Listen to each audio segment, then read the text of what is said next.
All right, welcome back, everybody. You are watching Drumsmack here on T-Radio V. We are at the mothership for Aquarian Drumheads. And, of course, we're with the great Roy Byrne. Example for you. All right. This guy tells me, I'm a self-taught player. I said, what does that mean? So I never took any lessons. I just taught myself how to play. So don't you think that's impressive? I said, not really. I said, why not? I said, because everybody's self-taught. The only way you learn how to play is by playing. No teacher can teach you how to play, but he can teach you how to practice. And that's where the confusion sets in. So he can teach you how to practice effectively, who to listen to, the fundamentals of music, the fundamentals of drumming. The playing is up to you. So everybody is self-taught, or you don't know how to play. So, and once guys get that through their head, then the next thing is put the music first. Whatever style of music you're into, whether it's rock and roll, a big band, a jazz trio, put the music ahead of your ego. What can I do to make this sound better? I used to ask my students, what's the drummer's most important job? So to keep time. They said, no, to make the music sound good. That's your job. Yeah. Because I would listen to the music. Rather than try to insert my licks into the music, I would just try to figure out what can I play here that will help the music sound good. And if you do that, then you don't sound like one of those guys who say, well, I'm going to try to play this lick I've been working on this 4-bar break. Then you try like crazy and you screw up the time. The guys in the band get mad and say, no more 4-bar breaks for him, because you played something that was not musical. I was a house drummer at the Monterey Jazz Festival for 9 years. John Lewis was the musical director with the Modern Jazz Quartet. And Ray Brown was the bass player the first year. And Mundo Lowe was the guitar player. Really great people to play with. So John Lewis says, how did you learn how to play drum solos? I try to get our drummer to play a long solo, but he doesn't want to. And he feels very uncomfortable. I said, well, I used to play in the city band in Aquarian, Kansas on Thursday nights. We'd play in the band shell in the park. And we'd play all these overtures, like the Poet and the Peasant, the William Tell Overture, stuff like that. And I noticed how they were organized or laid out. You get the melody, then you get variations, then it comes down really soft, then it comes loud, and you think, that's it. Then it takes up one more level. So I use that format to play long drum solos. So when John Lewis asked me that, and I explained it to him, he says, the composer. Because you're using a musical framework rather than just lining up your licks. Yeah. Then the other kind of solo is to play choruses where you play around the melody line of the song, play exact choruses. Some guys are very good at that. The third way of soloing is a solo over a vamp, like Joe Morello did on Take 5. And that's an effective. Steve Gadd does that great too. He does a lot of things great. But mostly, those are your 3 types of solos: the big production solo, playing choruses, or soloing over a band. And you have to decide which one it is that you're playing. One of the mistakes the guys make is that here's a guy playing in a club, and he finds out that Louis Bellson and Buddy Rich and Art Blakey and Max Schultz are in the audience. Well, instead of doing the logical thing, he said, I'm going to impress these guys. Let them know how good I am. And he tries to play something way over his head as fast as he can, as loud as he can, screws up everything, loses his confidence, and goes home ashamed, Whereas the smart guy will play what he knows he can play, just what's appropriate, wherever he's playing in the band, and nail it. Then those guys, they're not in there to bug you or make you feel bad. They'll say, hey, you played that good. Because you stayed within the musical format. If you do that, you can't go wrong. That's not really about the chops at that point. Just stay within. You got good ones or not. That's why they write such sketchy drum parts. Let's suppose Louis Bellson is playing your music.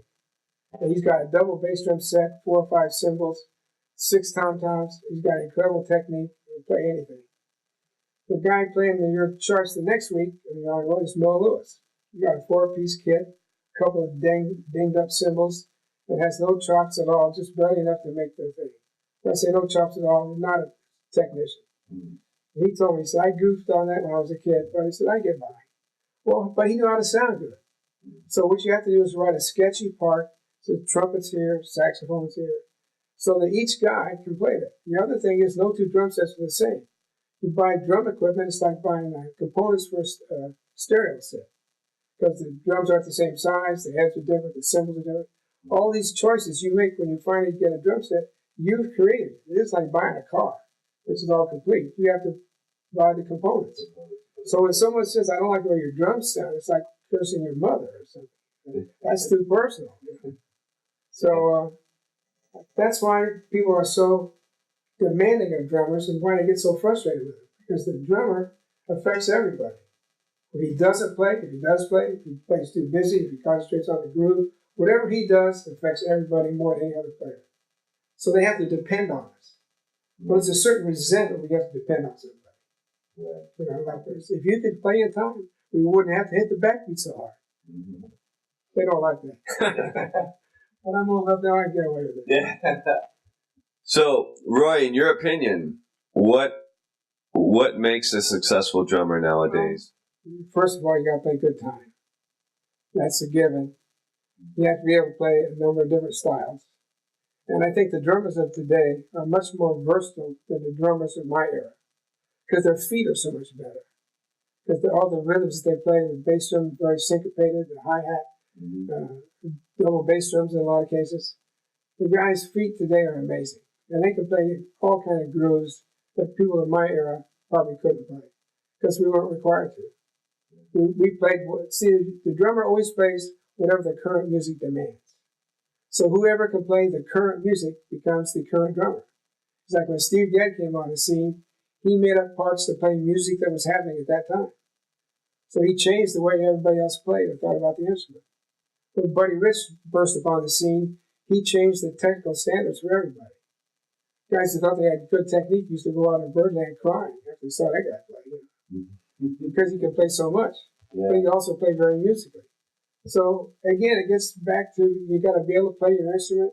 You got to be able to play a lot of different things. You got to be able to play time, and it goes back to put the music first, whatever kind of music it is. And if you can do that, and there are a number of guys who can. One of the guys who's been super successful is Josh Freeze. Mm-hmm. Yeah. Well, he's my student. I'm proud to say. So his dad called me, and he was an entertainment director at Disneyland. He said, I live in your neighborhood. I have a son who's 14. He's got a big drum set, but he can't read. And would you stop by the house and check him out and tell me what you think? I'm thinking, oh, this is going to be a real disaster. This kid's got a big drum set. His dad's the entertainment director. He can't read, but he thinks he's a genius. But out of courtesy, I'll stop by and see him. Well, the kid turned out to be great. He was very serious. He was just afraid he couldn't learn how to read. I said, oh, we'll teach you how to read. That's nothing. Mm-hmm. So once we got him practicing stuff, he took off on his own. And he deserves all the credit for his success. All I did was help him get ready. But get him over some of the humps, which a teacher can help you with. And I'm very proud of the way he's made such a name for himself in the industry. You know, whatever you're learning now, and whatever is going on in the music business now, won't be the same 10 years from now. So if you don't learn the basics, when the music changes, you'll be out of luck. Trouble with a stylist player, he can only play one way. He taught himself. He didn't learn any broad techniques or anything. So he can't adjust as the music changes. Because what they'll do is like Maynard Ferguson, great trumpet player, when the music changed to more funk, he just got younger drummers. Younger drummers that could play ding, ding, ding like me couldn't play that music. So they weren't working, or they were working less. So it's whoever can play the current music well that gets the job. The next thing is your playing will get you the job. The way you conduct yourself will keep you the job or lose the job. You have to get along with people, and you can't be a pain in the neck to everybody. You know, we talked about what makes the mark of a great drummer, but, you know, you've been great in just about everything you've done. I mean, you know, performing, educating, successful business. What are some of the secrets to your success? I just try to learn everything I can all the time. And if I was on the road with salesmen doing clinics, I learned from the salesman some of the key things. Like one of the sales reps told me, he says, Roy, we make this Dynasonic snare drum. It's a very good drum. But the dealer is not going to play it. He wants to sell it. So don't tell him how to play rolls on it. Tell him how to sell it. Well, that gave me a point of view that only a salesman would have. But I took it as seriously, because never knowing when I might need it. Yeah. So traveling with the sales force was really a great education. And then I just tried to be open-minded and learn whatever I had to do at the moment. I tried to do it the best I could, because I figured I never know when I'll need this. And sometimes you wind up doing stuff you don't use or don't use until later. The drum books came about because when I was teaching, I would find a place where there was no material, and I had to write stuff out to help the student. Well, by the time I wrote out 10 times, I said, I'm getting tired of this. Maybe there's a book out there. There wasn't a book, so I wrote a book to satisfy a need. So all the books came out of the teaching. I didn't sit down and think, I'll try and write a drum book and sell a lot of drum books, because there's not a lot of money in it. There's some, but not a lot. But I felt it contributed to the industry. It might help other teachers. Yeah. And then, of course, Aquarian. Well, that came about because I was tired of working for idiots. I mean, this way, if it doesn't work, I can only blame myself.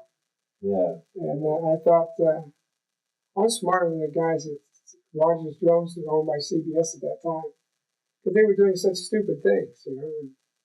You know everything. You don't listen to anybody else's opinion. Before we make a decision at Aquarian, we do a lot of research. Once we make the decision, we move very quickly. Well, fantastic, and thank you so much for your time and all the continued success for Aquarian. But before we go, now we hear you like telling jokes. You got to have a joke for us, right? Oh, you got a joke for us? Okay. Hal Blaine's gonna probably watch this, so he's gonna rate it, I'm sure. This guy's playing a dance job, a drummer, about an 8 or 9 piece band, playing just regular tunes, and he's slowing down. And the bass player says, "Come on, keep the tempo up." And he says, "Oh, okay." And every time he changes from brushes to sticks, the tempo drops. If it's a downbeat, he comes in behind it, late. And the more they bug him, the band are saying, "Come on, it's got to be happy. People are dancing. This is a party. You can't be dragging the beat." Well, the poor guy, the more nervous he got, the more he slowed down. So by the end of the night, the bass player walks over to the drummer, he's packing up, he says, "You really suck. This is the worst night of my entire life in music. I never want to see you again. You're the worst drummer I ever heard or ever had the misfortune of playing with. Stay out of my life." So the guy goes down to the train station. He can't go to sleep. He's so disturbed. He's watching the trains go by. He got so depressed, he jumped behind a train. Jump behind the train. He was just late to everything. Shaggy, but good. Roy Burns, it's an honor and a pleasure. Thank you so much for your time. You've been watching Drumsmack, everybody. So I'm here with Roy Burns. Hello. You're watching Drumsmack here on T Radio B.